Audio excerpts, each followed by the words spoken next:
విద్యార్థి దశ నుండే సామాజిక సేవా కార్యక్రమాలు చేపడుతూ 4 దశాబ్దాలుగా పేద వర్గాల అభ్యున్నతి కోసం పోరాటాలు చేస్తూ అంబేద్కర్ ఆలోచనలు ఆశయాలతో ముందుకు సాగుతున్న అంబేద్కర్వాది విద్యావేత్త,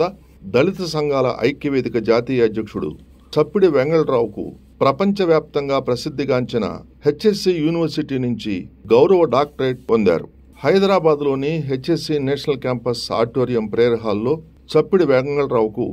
గౌరవ డాక్టరేట్ అవార్డును అందజేశారు. ఈ సందర్భంగా ఎంఆర్పిఎస్ మాల మహానాడు ఐక్యవేదిక జాతీయ కార్యదర్శి టి రాజేంద్ర, పివి రావు మాల మహానాడు రాష్ట్ర కన్వీనర్ దారా అంజయ్య, మాలభేరి యువజన విభాగం అధ్యక్షుడు డాక్టర్ చప్పిడి ప్రీతం, మాల యువసేన రాష్ట్ర అధ్యక్షుడు పొందుగుల చైతన్య,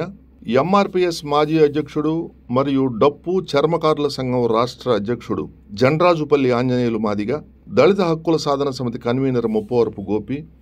వివిధ ఉద్యోగ సంఘాలు, ప్రజా సంఘాల నాయకులు, కుటుంబ బంధుమిత్రులు శుభాకాంక్షలు తెలియజేశారు.